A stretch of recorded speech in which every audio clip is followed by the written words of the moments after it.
तो guys good evening और welcome to my channel KKG classes. हम लोग इस लेक्चर में लेके आ चुके हैं आपके लिए क्लास 12 के मैथ। देखो मेरे दोस्त, मैथ में आपको हम क्या क्या पढ़ा चुके हैं, आपको मैं थोड़ा सा इंट्रोडक्शन दे देता हूँ।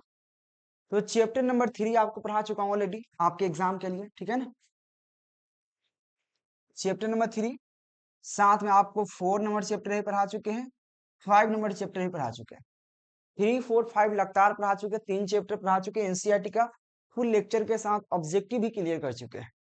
नहीं देखे जाकर जरूर देखिएगा, क्योंकि मेरा 100 में 100 नंबर लाने के लिए आपका, अगर 100 में 100 नंबर करना है, ठीक है ना, ट्वेल्थ में, ट्वेल्थ के मैथ में याद रखना, तो आपको 6 चैप्टर पढ़ना जरूरी है, जिसमें आपको 6 चैप्टर में से 3 चैप्टर मैं ऑलरेडी पढ़ा चुका हूँ। एक चैप्टर अभी पढ़ाई होने वाला है, चौथा चैप्टर।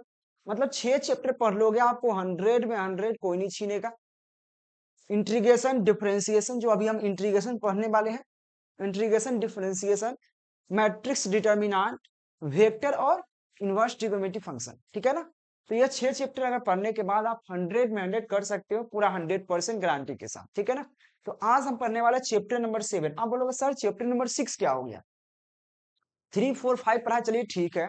6 क्या हो गया भाई? 6 चैप्टर पढ़ने से पहले आपको इंटीग्रेशन पढ़ना जरूरी है, क्योंकि आपको चैप्टर नंबर 6 जो है उसका नाम है डिफरेंशियल इक्वेशन, जिसको हम कहते हैं अवकलन समीकरण, ठीक है ना। अवकलन समाकलन उसको बोलते हैं। एक साथ पढ़ना होता है, यानी कि डिफरेंशिएशन और इंटीग्रेशन को कंबाइंड पढ़ना होता है, ठीक है ना। तो हम लोग पढ़ने वाले इंटीग्रेशन का फॉर्मूला, एनसीईआरटी बुक का पूरी तरह होगा। चैप्टर नंबर 7 का फॉर्मूला पढ़ने वाले। चलो लेक्चर को शुरू करते हैं बिना बकवास किए हुए। अगर डिफरेंशिएशन समझ गए होंगे, इंटीग्रेशन आसान है, अगर नहीं तो भारी है। चलिए मेरे दोस्त, हाँ शुरू करते हैं फॉर्मूला का। तो सबसे पहले आपको फॉर्मूला किस अनुसार से दिया जाएगा समझने के प्रयास करना। देखो यहाँ पे 3-4 फॉर्मूला लिखा हुआ है। उस 1 नंबर फॉर्मूला में 3 से 4 फॉर्मूला लिखा हुआ है। मतलब अगर पहला मैं आपको समझा दूं फॉर्मूला में, कि आप देखो यहाँ पे फॉर्मूला देखा, इंटीग्रेशन dx इक्वल टू, इसका फॉर्मूला हुआ x प्लस सी, ठीक है ना। तो ये c क्या है? x तो चलो भाई ठीक है, c क्या है? सी क्यों लगता है? आपको यहाँ पे एक चीज समझा दो, इंटीग्रेशन जो होता है डिफरेंशिएशन का उल्टा होता है। जैसे कि अगर आपको x का, अगर x का डिफरेंशिएशन करोगे, तो आपको डिफरेंशिएशन में सिखा चुके हैं कि x का डिफरेंशिएशन 1 होता है, यानी कि 1 होता है, हाँ या ना? बिल्कुल होता है। तो 1 का इंटीग्रेशन करने के बाद, 1 का इंटीग्रेशन करने के बाद हमको क्या आना चाहिए? x तो आना चाहिए ना, हाँ या ना? बताओ जरा। बिल्कुल आना चाहिए मेरे दोस्त। थोड़ा बारिश तेज हो रही है, मैं थोड़ा सा विंडो बंद कर देता हूँ, ठीक है ना, ताकि आपको बाहर की कोई साउंड आपको सुनाई ना दे, क्योंकि आपको बिजली भी गरज रही है टाइट।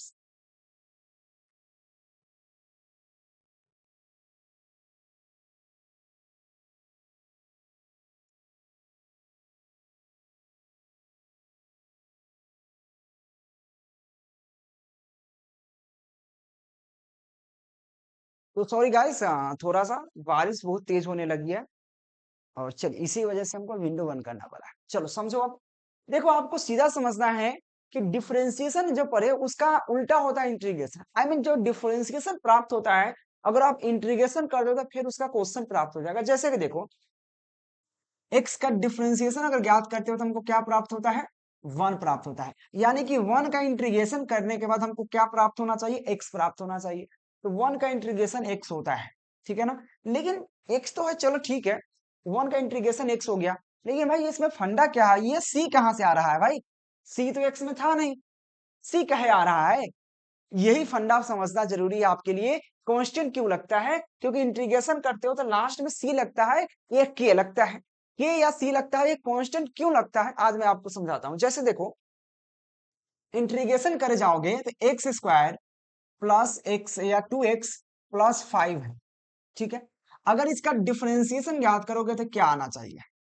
अब बताओ इसका डिफरेंशिएशन क्या होगा? आई मीन अवकलन क्या होना चाहिए? तो एक्स स्क्वायर का होता है 2x होता है, चलो कोई दिक्कत नहीं, प्लस 2x का डिफरेंशिएशन करोगे तो 2 तो कांस्टेंट है, वो x के साथ है, इसलिए वैल्यू इसका ज्यादा है। तो क्या होगा? 2 तो होगा नहीं, 2 का डिफरेंशिएशन, x का डिफरेंशिएशन 1 होता है, और 2 में 1 से गुना करेंगे तो 2 प्राप्त हो जाएगा। प्लस क्या हो जाएगा?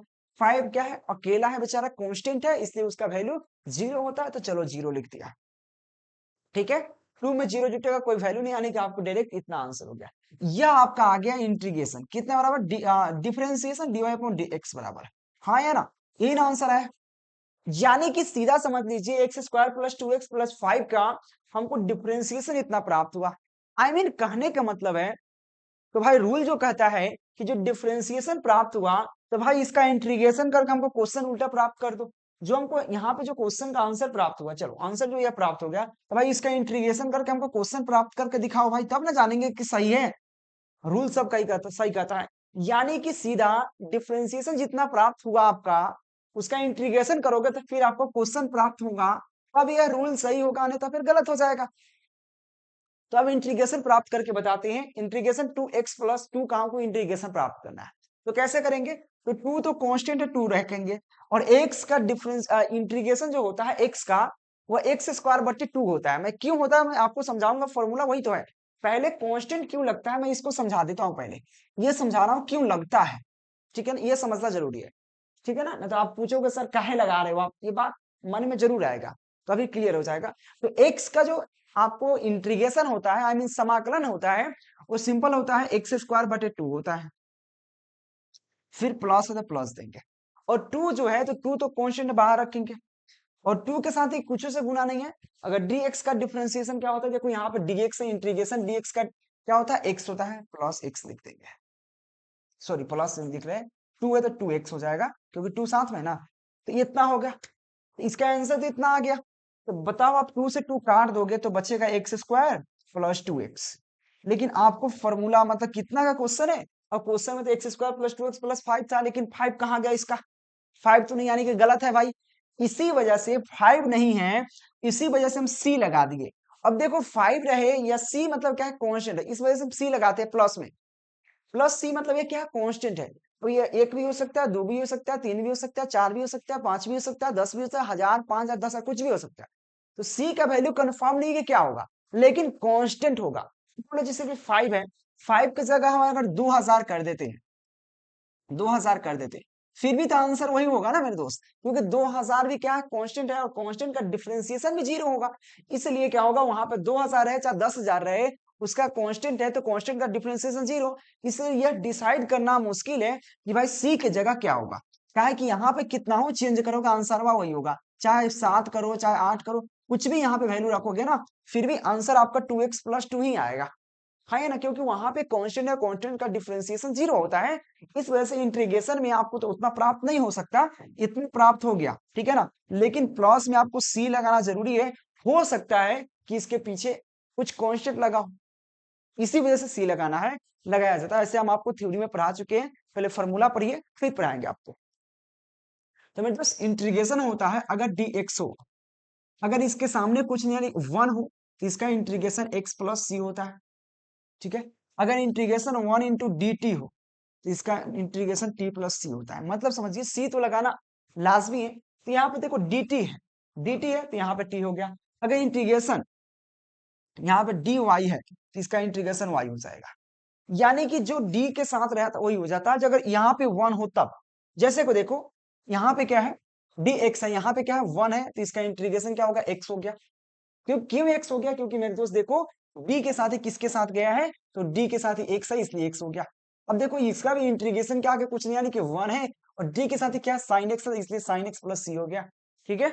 सेम कंडीशन देखो यहाँ पे d के साथ, d के बगल में इंटीग्रेशन के बगल में कुछ नहीं है, 1 है, और ये d के साथ ही क्या cos x है, तो इसलिए cos x हो गया। यहाँ पे d के साथ ही कुछ नहीं है, यहाँ पे tan x है, तो यहाँ tan x हो गया। अगर इंटीग्रेशन यहाँ पे रहे कुछ भी तो देखो सिंपल बेस में, अगर इंटीग्रेशन यहाँ पे 1 इंटू डी कुछ भी रहे, इसके बाद z रहे, तो यहाँ पे हो जाएगा z प्लस सी, क्योंकि इसके सापेक्ष कर रहे हैं, डी के साथ ही z है, इसलिए z हो गया। तो ये तो समझ में आएगा, थोड़ा थोड़ा आपको समझ में जरूर आया होगा। थोड़ा धुंधला दिख रहा है क्या, धुंधला दिख रहा है क्या मेरे दोस्त? अगर धुंधला दिखे तो बताना, मैं तो हमको लग रहा है कि धुंधला दिख रहा है, पता नहीं किसके रीजन से दिख रहा है। चलो 2 नंबर क्वेश्चन आपके सामने है। अगर देखो जैसे कि आपको अभी देखा कि इंटीग्रेशन अगर dx हो तो इसका फॉर्मूला x प्लस सी होता है, ठीक है ना, यानी कि 1 सीधा कह दो 1 का इंटीग्रेशन x होता है, 1 का इंटीग्रेशन x होता है। अगर यहाँ पे 2x 2 इंटू डी एक्स है, तो इसका क्या होगा 2 है, तो इसका हो जाएगा 2x प्लस सी हो जाएगा। अगर यहाँ पे 5x है तो 5x प्लस सी हो जाएगा। यहाँ पे y है तो अब यहाँ पे फंडा फंस जाएगा, y वाला कुछ नहीं है क्योंकि ये कांस्टेंट नहीं है। कांस्टेंट नहीं है तो मैं आपको समझाऊंगा, टेंशन मतलब। जैसे कि यहाँ पे देखो इंटीग्रेशन में दे रखा है इंटीग्रेशन dx x dx, यानी कि हमको x का इंटीग्रेशन करना है। और x का इंटीग्रेशन कैसे प्राप्त करोगे, तो मैंने लिखा एक्स स्क्वायर बटे 2 लिखा था, लेकिन क्यों कैसे, इसके लिए एक रामबन फॉर्मूला होता है। रामबन फॉर्मूला मैं बता दूं आपको, रामबन फॉर्मूला क्या होता है, एक्स के पावर n, एक्स की power n into d x, यह इंटीग्रेशन होता है इसका। रामबन फॉर्मूला होता है, अगर x के पावर में n है तो उसका इंटीग्रेशन कैसे कर सकते हो, तो पहले हमको x लिखना है, पावर क्या है n है, n के वैल्यू कुछ भी हो सकता है क्योंकि आपको नेचुरल नंबर है, तो n प्लस वन हो जाता है। ऊपर में क्या होगा n प्लस वन और बटा में क्या होगा n प्लस वन। अगर मेरे दोस्त n का वैल्यू अगर 2 कर दिया जाए, n का वैल्यू 2, तो क्या हो जाएगा यहाँ पे 2 प्लस वन और नीचे भी 2 प्लस वन, यानी कि x के पावर क्या हो जाएगा 3/3। सेम कंडीशन आपको अगर इंटीग्रेशन में x के पावर 1 इंटू डी एक्स दे दिया जाए, इसका इंटीग्रेशन क्या प्राप्त होगा, सिंपल बेस में x है तो x लिखेंगे, 1 है तो 1 प्लस 1 लिखेंगे अपॉन 1 प्लस 1 लिखेंगे, तो क्या होगा x के पावर 2 होगा अपॉन 2 होगा, जो कि यहाँ पे देखो कुछ पावर नहीं होने का मतलब 1 होता है, और 1 क्या होगा 1 प्लस 2 करेंगे यहाँ पे तो क्या होगा x 1 प्लस 1 अपॉन 1 प्लस 1। आगे बढ़ेंगे तो क्या होगा एक्स स्क्वायर बटे 2 प्लस सी, सी तो लगाना सभी में है, याद रखिएगा। यह मेरा दोस्त रामबाण फॉर्मूला पाया, रामबाण फॉर्मूला में पढ़ा दिया, अभी फिर आएगा रामबाण फॉर्मूला, टेंशन मत लो आप। ठीक है, तो यह फॉर्मूला क्लियर है। अगला फॉर्मूला देखो 2 नंबर फॉर्मूला, अगर 1 अपॉन एक्स हो, आपने पढ़ा होगा 1 अपॉन एक्स का इंटीग्रेशन क्या होता है, मैं आपको एक चीज पहले पढ़ा दूं, लॉग एक्स का डिफरेंशिएशन प्राप्त करोगे तो आपको प्राप्त होता है 1 अपॉन एक्स। तो क्या 1 अपॉन एक्स का इंटीग्रेशन प्राप्त करोगे तो हमको लॉग एक्स प्राप्त होना चाहिए कि नहीं होना चाहिए, होना चाहिए ना, क्योंकि लॉग एक्स का डिफरेंशिएशन 1 अपॉन एक्स होता है, तो 1 अपॉन एक्स का इंटीग्रेशन लॉग एक्स होगा कि नहीं, होगा ना, क्योंकि उल्टा होता है, क्योंकि उल्टा होता है मेरे दोस्त में। पता नहीं आज क्यों मेरा थोड़ा सा ना धुंधला दिख रहा है, धुंधला दिख रहा है, मतलब लग रहा है लेंस में ना कुआं सा भर गया है। इसका रीजन मेरे दोस्त बारिश हो रही है, इस वजह से मेरा फेस भी अच्छा नहीं दिख रहा होगा। मैं थोड़ा फैन चलाता हूँ, देखो क्या होता है। चलो ठीक है ना, जब तक गर्माएगा नहीं, जब तक वह थोड़ा सा रहेगा। ये समझ में आ गया। अगला देखो 4 नंबर फॉर्मूला, देखो 4 नंबर फॉर्मूला भी बहुत प्यारा है। मैं इसको रामबाण फॉर्मूला पर शिफ्ट कर सकता हूँ, कैसे देखो मैं आपको ट्रिक से। ऐसे तो फॉर्मूला के लिए डायरेक्ट आप यूज कर सकते हैं, 1 अपॉन एक्स स्क्वायर रहे तो -1 अपॉन एक्स प्लस सी लिख सकते हो, लेकिन अगर आपको याद ना रहे तो कैसे कर सकते हो, तो सिंपल बेस में मैं उसको बना रहा हूँ, 1 अपॉन एक्स स्क्वायर है इंटू डी एक्स है। आप चाहो तो इसको क्या लिख सकते हो, इंटीग्रेशन एक्स स्क्वायर नीचे ऊपर जाएगा तो माइनस एक्स स्क्वायर हो जाएगा, यानी कि माइनस एक्स के स्क्वायर इंटू डी एक्स होगा। यही तो आपने सीखा होगा कि जो नीचे में रहता है अगर पावर में है, ऊपर जाएगा तो माइनस में हो जाता है। इसे यहाँ पे एक्स स्क्वायर था तो वहां पे हो गया -2 है, पावर हो गया एक्स की पावर -2 हो गया, क्योंकि यहाँ पे क्या एक्स की पावर 2 था, ऊपर में जाएगा तो -2 हो जाएगा। चलो अब देखो पावर में क्या है -2 है, तो आपने रामबन फॉर्मूला पढ़ा, अगर x की पावर n है तो n प्लस 1 होता है, यानी कि n का वैल्यू क्या है -2 है, तो यहाँ पे -2 डालेंगे प्लस 1 डालेंगे अपॉन क्या हो जाएगा -2 प्लस 1, क्योंकि n प्लस 1 होता है, यही तो होता है। आगे बढ़ेंगे तो क्या हो जाएगा x की पावर क्या हो जाएगा मेरे दोस्त, -2 में से 1 घटेगा तो -1 अपॉन क्या होगा -1, यही तो होगा, यही होगा ना। चलो आगे बढ़ते हैं, इसको -1 है तो माइनस इधर रखूंगा, 1 अपॉन क्या हो जाएगा एक्स के पावर -1 है, नीचे आएगा तो क्या होगा एक्स डायरेक्ट, क्योंकि पावर -1 के मतलब कुछ नहीं, डायरेक्ट नीचे आएगा तो एक्स के पावर 1 हो जाएगा, तो नीचे आएगा तो एक्स के पावर 1, और 1 लिखो या ना लिखो कोई फर्क नहीं पड़ता, और माइनस नीचे है तो यहाँ पे तो नीचे रहे चाहे ऊपर है फर्क नहीं पड़ता, बगल में माइनस तो 1 अपॉन एक्स हो गया, जो कि देखो -1 अपॉन एक्स लिख रखा है, और प्लस सी तो देना ही है आपको, इसीलिए ये डायरेक्ट फॉर्मूला होता है, सिंपल फॉर्मूला, रामबन फॉर्मूला पे ही ज्ञात होता है सब फॉर्मूला। तो क्या हो जाएगा 1 अपॉन एक्स स्क्वायर का फॉर्मूला -1 अपॉन एक्स होता है। चलो 3 नंबर फॉर्मूला हो गया, 4 नंबर फॉर्मूला हो गया, 5 नंबर फॉर्मूला। अगर आपको इस तरह से फॉर्मूला देखे, integration n upon n x square plus 1, इसका फॉर्मूला था -1 अपॉन एक्स स्क्वायर, जैसे कि मतलब आपको ये क्वेश्चन किस तरह से मिल सकता है, इंटीग्रेशन 5 अपॉन एक्स के पावर 5 प्लस 1, 5 अपॉन एक्स के पावर 5 प्लस 1, अगर इसका ऐसे क्वेश्चन आपको मिले तो इसका डायरेक्ट लिख सकते हैं -1 अपॉन एक्स के पावर 5, -1 अपॉन एक्स के पावर 5 एक्स के पावर 5 प्लस सी। देख सिंपल है, यह सिंपल फॉर्मूला हो सकता है 5 की जगह आपको 10 कर दे तो यहाँ भी 10 हो जाएगा, तो यहाँ भी 10 हो जाएगा। सिंपल -1/x² होगा। सिंपल मतलब x के पावर n होगा। n के वैल्यू पर डिपेंड करता है कि n क्या होगा। ठीक है, अगला क्वेश्चन देखिए मेरे दोस्त, अगला फॉर्मूला आपके सामने क्या है, रूट अंडर एक्स का। मैंने दोस्त आपको पढ़ा चुके हैं रूट अंडर एक्स का। देखो रूट अंडर एक्स का भी हम इंटीग्रेशन जो होता है, समाकलन जो है, अगर याद नहीं है तो कोई बात नहीं, मैं इसी तरीका से इसको भी फाइंड कर सकता हूँ। रामबाण फॉर्मूला, रामबाण फॉर्मूला कहने का मतलब है सबका फॉर्मूला होता है, सबका मेन फॉर्मूला वही होता है। मेन फॉर्मूला क्या है, एक्स के power n into d x. यह रामबाण फॉर्मूला होता है। इसका फॉर्मूला होता है एक्स के power n plus 1/n plus 1 plus C. यानी कि जो पावर n है वह n में एक जोड़ दीजिए पावर में, फिर आपको नीचे करके पावर में एक जोड़ के लिख दीजिए। मैं आपको धीरे धीरे समझाऊंगा, ऑब्जेक्टिव जब पढ़ाऊंगा तो अच्छी तरह का समझ में आएगा। तो मैं इसको चाहूँ तो डायरेक्ट फॉर्मूला 2/3 एक्स की पावर 3/2 कर सकते हो, या रामबाण फॉर्मूला यूज कर सकते हो। जैसे देखो रामबाण फॉर्मूला का मतलब अगर कोई चीज अगर रूट के अंदर रहता है उसको आप लिख सकते हो 1/2 पावर में। रूट अंडर एक्स को आप लिख सकते हो एक्स की पावर 1/2, कोई दिक्कत नहीं है, इतना लिखा ही जाता है।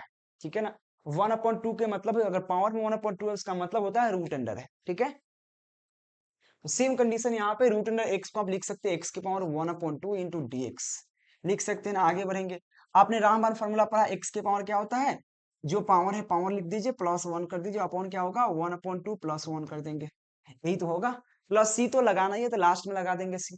इसको हल करना शुरू करेंगे तो क्या प्राप्त होगा, एक्स की पावर हो जाएगा 3, एक्स की पावर हो जाएगा मेरे दोस्त, अगर हम जोड़ेंगे तो इसका लॉसा लेंगे 1/2 प्लस 1 का लॉसा लेकर अगर जोड़ेंगे तो 3/2 प्राप्त होगा। करके देख लो, नीचे में क्या होगा, इसका लॉसा लेंगे यहाँ पे तो इसको प्राप्त होगा हमको 3/2, 3/2 प्राप्त होगा। तो नीचे में 3/2 पर ऊपर जाएगा तो यह उलट जाएगा, तो यहाँ हो जाएगा 2/3 और एक्स ऑलरेडी है एक्स की पावर 3/2, ये प्लस सी, यही तो आंसर हो गया। देखो 2/3 एक्स के पावर 3/2 प्लस सी, देखो आ गया। ये किसके अनुसार से आया मेरे दोस्त, ये रामबाण फॉर्मूला के अनुसार से आया। लेकिन हम इतना क्यों करेंगे, जब हमको यह चीज याद हो जाएगा तो क्या जरूरत है उतना करने का। ठीक है, लेकिन आपको थोड़ा थोड़ा प्रूफ करके बता रहा हूं ताकि आपको समझ में आए। देखो e के पावर x का डिफरेंशिएशन भी e के पावर x होता है, तो इंटीग्रेशन भी तो वही होना चाहिए ना, क्योंकि आपको सिंपल यह समझना चाहिए डिफरेंशिएशन का उल्टा इंटीग्रेशन होता है। डिफरेंशिएशन में जो भी फॉर्मूला पढ़े हैं, जो फॉर्मूला पढ़ के आंसर जो आया उसका इंटीग्रेट करोगे तो फॉर्मूला आ जाएगा। जैसे कि आपने साइन एक्स का फॉर्मूला क्या पढ़ा, कॉस एक्स, तो कॉस एक्स का फॉर्मूला अगर कॉस एक्स का इंटीग्रेट करोगे तो साइन एक्स आ जाएगा, क्योंकि आपने पढ़ा डिफरेंशिएशन में sine x upon D x, इसका फॉर्मूला क्या होता है, कॉस एक्स होता है। ठीक है ना, अगर हमको कॉस एक्स का इंटीग्रेशन करना हो तो हमको साइन एक्स प्राप्त हो जाएगा। सिंपल है मेरे दोस्त, उल्टा है। ठीक है, अब देखो यहाँ पे इंटीग्रेशन सेम इसको भी हम बना सकते हैं। आपने फॉर्मूला पढ़ा, क्या फॉर्मूला, अगर हम 2 को चाहे तो 2 को इधर शिफ्ट कर सकते हैं। फॉर्मूला बनाना बहुत ईजी है, जैसे कि देखो इस 2 इधर गुना में है, इधर भाग में आ सकता है, 2 यहाँ पे हो जाएगा तो यहाँ पे 2 गायब हो जाएगा। तो आपने पढ़ा होगा इंटीग्रेशन में रूट अंडर एक्स का इंटीग्रेशन क्या होता है, रूट अंडर एक्स का जो इंटीग्रेशन होता है, डिफरेंशिएशन जो होता है, डिफरेंशिएशन 1/2 रूट एक्स होता है। 1/2 रूट एक्स ही होता है ना, 1/2 रूट एक्स होता है, याद होगा। अगर 1/2 रूट एक्स का इंटीग्रेशन करेंगे तो हमको क्या प्राप्त होना चाहिए, रूट एक्स प्राप्त होना चाहिए, जो को रूट एक्स प्राप्त हो गया। तो भले 2 है तो 2 तो कांस्टेंट है, इसको इधर कर दीजिए, क्या दिक्कत है, तो यहाँ से 2 हटा दीजिए। यानी कि 1/रूट अंडर एक्स का इंटीग्रेशन जो होगा 2 रूट अंडर एक्स होगा। हाँ या ना, देखो यहाँ पे 1/रूट अंडर एक्स का इंटीग्रेशन 2 रूट अंडर एक्स, समझ नहीं आ रहा है मैं दोस्त फिर से समझा दूं, क्योंकि डिफरेंशिएशन में आपको पढ़ा रखे हैं रूट अंडर एक्स का, इसका डिफरेंशिएशन होता है 1/2 रूट एक्स। हाँ या ना, 2 रूट एक्स होता है। अगर हम इसको इंटीग्रेशन प्राप्त करें तो हमको क्या प्राप्त होगा, हमको रूट अंडर एक्स प्राप्त होगा, क्योंकि यही तो प्राप्त होगा, रूट अंडर एक्स प्राप्त हो गया। तो इसका आंसर क्या होगा, 1/2 रूट एक्स का इंटीग्रेशन रूट एक्स प्राप्त हो गया। 2 तो कांस्टेंट है, 2 को इधर भी कर दीजिए, कोई दिक्कत नहीं, यहाँ से हटा के, क्योंकि ये नीचे भाग में है तो इधर गुना में हो जाएगा। तो यानी कि इंटीग्रेशन 1/रूट अंडर एक्स का इंटीग्रेशन क्या होगा, 2 रूट एक्स हो जाएगा। देखो यहाँ पे 2 रूट एक्स है, लेकिन आपको इसमें कांस्टेंट लगाना पड़ेगा क्योंकि इंटीग्रेशन पढ़ रहे हो। ठीक है, इस पर थोड़ा सा ध्यान दीजिएगा, नहीं समझ में आएगा तो मैं हूं आपको बताने का प्रयास जरूर कीजिएगा। अगला क्वेश्चन देखिए, 9 नंबर क्वेश्चन है कि आपने अगर इंटीग्रेशन ए के पावर एक्स है तो इसका सिंपल होता है ए के पावर एक्स प्लस लॉग ए होता है। जैसे कि इस प्रकार से क्वेश्चन कैसे मिल सकता है, अगर ए के पावर एक्स है क्या हो जाएगा, अगर आपको मिल जाए 9 के power x into d x, इसका आप कैसे बनाओगे, क्योंकि x के पावर 9 तो होगा तो आराम पर फॉर्मूला यूज कर लोगे, लेकिन 9 के पावर x हो गया तो क्या करोगे, तो सिंपल मतलब 9 की जगह 10 हो सकता है, 11 हो सकता है, कुछ भी हो सकता है, तो इसका हो जाएगा 9 के पावर x अपॉन क्या हो जाएगा log 9। अब यहाँ पे 10 रहता तो यहाँ भी 10 हो जाता, यहाँ भी 10 हो जाता, मतलब सिंपल है, याद रखना, यह इस अनुसार से क्वेश्चन आएगा। अगला क्वेश्चन आपके सामने है, अगर इसे बहुत जगह क्वेश्चन आपको मिल सकते हैं, इंटीग्रेशन ए के पावर आपको इंटीग्रेशन 10x,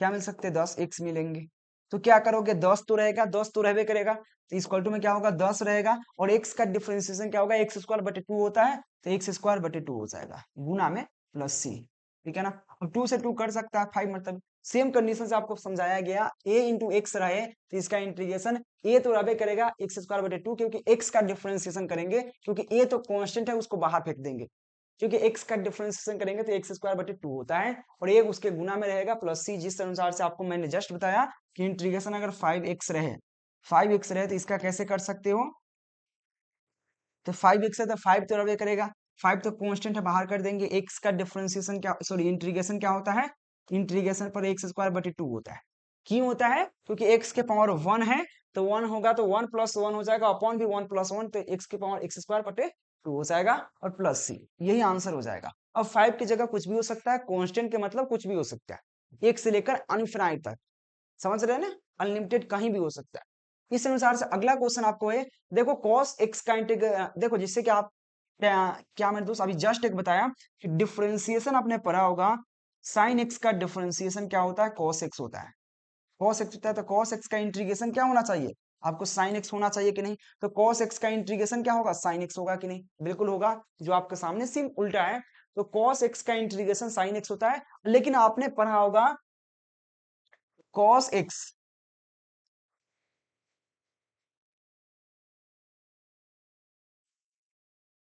cos x का डिफरेंशिएशन, तो cos x का डिफरेंशिएशन जो होता है माइनस साइन एक्स होता है, माइनस साइन एक्स, हाँ है ना, होता है ना, अगर मैं माइनस को इधर कर दूं तो क्या दिक्कत, इधर कर दूं क्या, कोई दिक्कत नहीं है, तो अगर हम माइनस साइन एक्स का इंटीग्रेशन करेंगे तो हमको cos x प्राप्त होना चाहिए, लेकिन माइनस साइन एक्स को थोड़ा अच्छा नहीं लगेगा, तो माइनस को इधर कर देते हैं, इधर हो जाएगा, तो क्या होगा साइन एक्स का इंटीग्रेशन, अगर साइन एक्स प्राप्त करेंगे तो देखो माइनस हम यहाँ पे रख देते हैं, तो माइनस cos x का साइन एक्स हो जाएगा, या cos x का डिफरेंशिएशन माइनस साइन एक्स हो जाएगा, तो माइनस साइन एक्स का इंटीग्रेशन क्या होना चाहिए, cos x होना चाहिए, लेकिन माइनस साइन एक्स अच्छा नहीं लग रहा है, तो माइनस इधर करेंगे, तो साइन एक्स का इंटीग्रेशन जो होता है cos x होता है, क्या होता है मेरे दोस्त, माइनस cos x का इंटीग्रेशन क्या होता है, साइन एक्स होता है, और साइन एक्स का इंटीग्रेशन माइनस cos x होता है, मैं आप बताऊंगा आगे, टेंशन मत लीजिए। 12 नंबर क्वेश्चन हो गया, ठीक है ना। 13 नंबर क्वेश्चन बनने से पहले मैं आपको 11 नंबर क्वेश्चन बताना चाहता हूँ, जो रामबाण फॉर्मूला है, मैंने बता चुका हूँ कि x के पावर n रहे तो ये x लिखेंगे, n लिखेंगे, प्लस 1 लिखेंगे, और n प्लस 1 लिखेंगे, यानी कि n का वैल्यू कुछ भी हो सकता है, अगर n का वैल्यू अगर x के पावर अगर 11 है, फिर इसका इंटीग्रेशन करना है, सिंपल है, x लिख दीजिए, n है, 11 लिख दीजिए, प्लस 1 लिख दीजिए, अपॉन क्या होगा 11 प्लस 1, यानी कि इसका आंसर आ गया x के पावर 12 प्लस अपॉन 12, आंसर हो गया प्लस सी हो गया, यानी कि यह रामबाण फॉर्मूला पे ही, गान नामक फॉर्मूला पे ही टोटल फॉर्मूला टिका हुआ है। अगला क्वेश्चन देखो, साइन एक्स का इंटीग्रेशन माइनस कॉस एक्स होगा, और कॉस एक्स का इंटीग्रेशन साइन एक्स होगा, ठीक है ना, और साइन एक्स का इंटीग्रेशन माइनस कॉस एक्स होगा। याद रखिएगा इंटीग्रेशन और डिफरेंशिएशन में थोड़ा सा डिफरेंट होता है, क्योंकि आप साइन एक्स का डिफरेंशिएशन करोगे तो कॉस एक्स होता है, लेकिन कॉस एक्स का डिफरेंशिएशन करोगे साइन एक्स, और साइन एक्स का अपने कॉस एक्स का इंटीग्रेशन करोगे, कॉस एक्स का इंटीग्रेशन साइन एक्स, लेकिन साइन एक्स का इंटीग्रेशन करोगे तो माइनस कॉस एक्स, इस पर थोड़ा सा ध्यान देना, क्योंकि उल्टा होता है। अगला देखो, आपने पढ़ा होगा tan x का डिफरेंशिएशन होता है sec स्क्वायर x, तो sec स्क्वायर x का इंटीग्रेशन tan x, पढ़ा है कि नहीं, बिल्कुल पढ़ा होगा, हम पढ़ाए हैं। अब बात करें cot x का डिफरेंशिएशन क्या होता है, माइनस cosec स्क्वायर x होता है, तो माइनस को मैं इधर उधर कर दूं कोई दिक्कत नहीं है, उसी प्रकार से cosec स्क्वायर x का माइनस cot x लिख सकते हैं, क्योंकि इधर माइनस लगाने से अच्छा इधर लगा दो, तो cosec स्क्वायर x का इंटीग्रेशन क्या होता है, माइनस cot x होता है। सेम कंडीशन आपको आपने पढ़ा होगा सेक एक्स का डिफरेंशिएशन, सेक एक्स का डिफरेंशिएशन जो होता है sec x into tan x होता है, तो sec x into tan x का अगर हम इंटीग्रेशन करेंगे तो हमको सेक एक्स प्राप्त होगा, जो कि यहाँ पे देख सकते हो 16 नंबर क्वेश्चन है। 17 नंबर देखो, 17 नंबर फॉर्मूला क्या है, सेम फॉर्मूला आपने पढ़ा होगा, cosec x का डिफरेंशिएशन, इसका फॉर्मूला होता है minus cos x into cot x. cosec x का डिफरेंशिएशन जो होता है, अवकलन जो होता है, क्या होता है, minus cosec x into cot x. तो अगर हम cosec x into cot x का इंटीग्रेशन करेंगे तो माइनस cosec x प्राप्त होगा, क्योंकि माइनस इधर होना चाहिए लेकिन माइनस को इधर हम शिफ्ट कर दिए। ठीक है, उल्टा होता है, पूरा डिफरेंशिएशन का उल्टा होता है।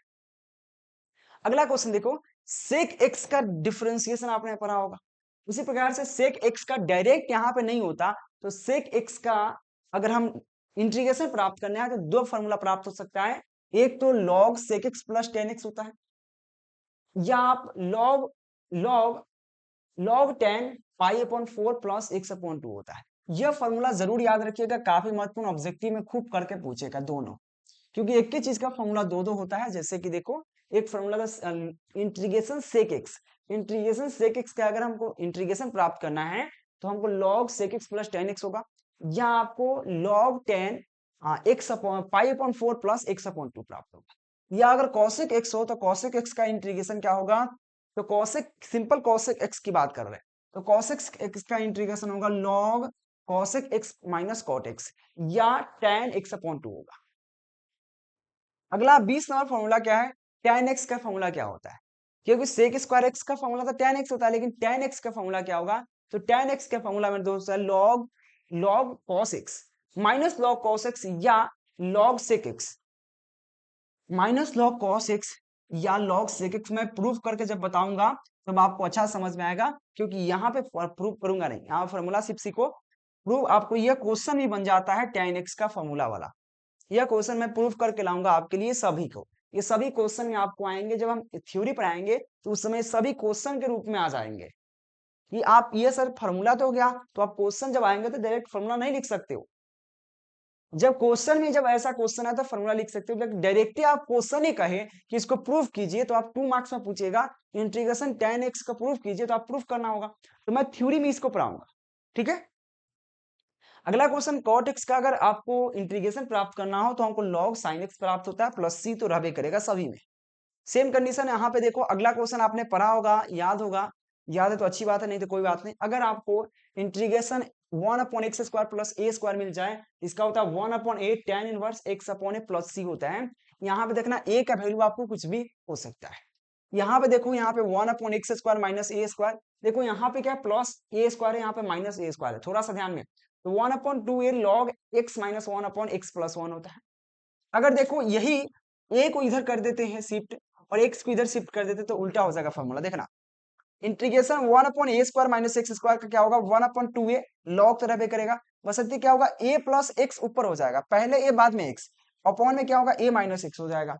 ये फॉर्मूला ध्यान में रखना, 25 नंबर क्वेश्चन है, इसको 3 से 4 बार यूज करोगे तभी हो पाएगा, अन्यथा संभव नहीं है। अगला क्वेश्चन देखो, 1 upon root under x square plus a square क्या होता है, log x plus root under x square plus a square plus C. ये तो इजी है, क्योंकि यहाँ पे root under x square plus a square, एक माइनस भी आएगा, याद रखना माइनस वाला भी आएगा, अभी आप बताता हूँ। यहाँ पे root under x square minus a square आएगा, तो यहाँ पे क्या हो सकेगा, यहाँ पे माइनस हो जाएगा, वहां पे माइनस हो जाएगा, मैं बताता हूँ। देखो देखो यहाँ पे आ गया, यहाँ पे रूट अंडर क्या हो जाएगा, x square minus a square, तो log x plus root under x square minus a square plus c. ठीक है, अब देखो यह फॉर्मूला है root integration 1 upon a square plus x square, a square minus a square, तो इसका होता है sine inverse x upon a plus c. ठीक है, अगर आपको इंटीग्रेशन में root under x square plus a square मिले तो इसका बहुत बड़ा फॉर्मूला होता है x root under x square plus a square upon two plus a square बटे two log x plus root under a x square plus a square plus c.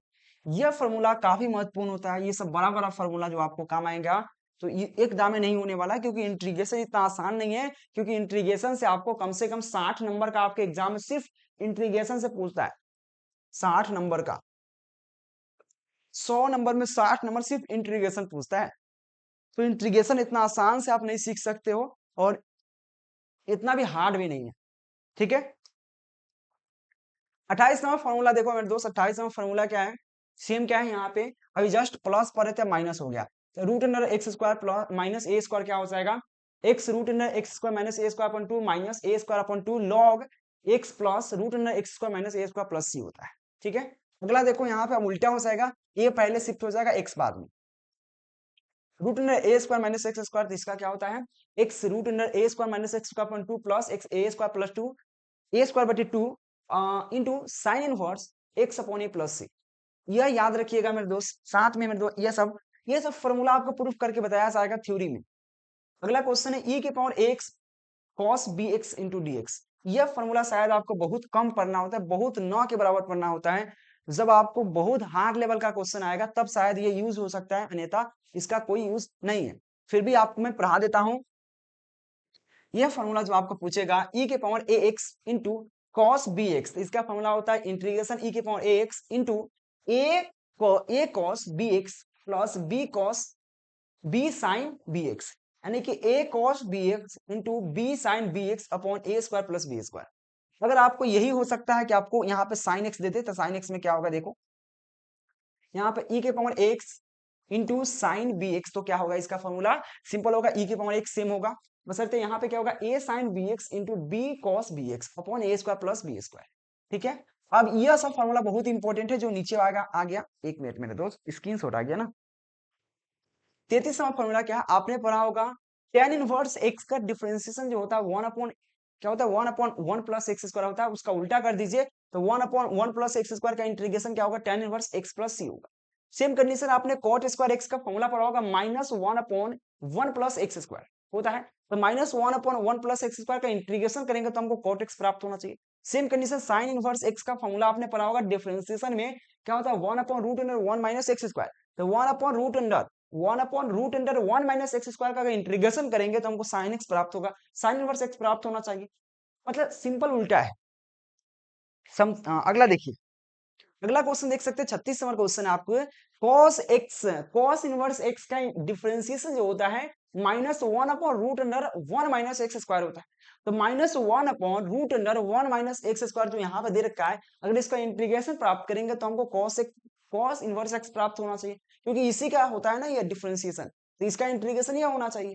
ठीक है, सेम कंडीशन से आपको सेक इनवर्स एक्स का क्या होता है 1 upon x root under x square minus 1 होता है, तो क्या होगा उसका इंटीग्रेशन करेंगे तो सेक इनवर्स एक्स प्राप्त हो जाएगा। शेक यहाँ पे कॉसेक एक्स का क्या होता है minus 1 upon x root under x square minus 1, तो minus 1 upon x into root under x square minus 1 square x square minus 1 का अगर इंटीग्रेशन करेंगे तो हमको क्या प्राप्त होना चाहिए कॉसेक एक्स प्राप्त होना चाहिए। सेम है जो भी फॉर्मूला आपको पढ़े इसमें कुछ नया फॉर्मूला है, अन्यथा जो डिफरेंशिएशन का फॉर्मूला है अवकलन का फॉर्मूला है उसी का उल्टा आपका समाकलन का फॉर्मूला मिलेगा, क्योंकि इंटीग्रेशन को समाकलन कहते हैं और डिफरेंशिएशन को आपको अवकलन कहते हैं। इस पर थोड़ा सा आप ध्यान दीजिएगा मेरे दोस्त। ठीक है, तो ये टोटल आपको 38 फॉर्मूला आपके एग्जाम के लिए थे। अगर इतना क्वेश्चन आप याद कर लेते हो तो सिर्फ फॉर्मूला पढ़ के आप केवल फॉर्मूला, एक क्वेश्चन नहीं सीखते, फॉर्मूला पढ़ के 10 नंबर, और फॉर्मूला पढ़ लेते हो ना तो टोटल 60 नंबर क्वेश्चन क्लियर हो जाएगा, थोड़ा सा आप सीख करके। क्योंकि आपको मोड़ पर हर एक मोड़ पर एक कदम चलोगे फॉर्मूला, 2 कदम चलोगे 2 फॉर्मूला, 3 कदम चलोगे 3 फॉर्मूला, यानी कि हर कदम पे फॉर्मूला आपको मिलने वाले हैं, याद रखिए।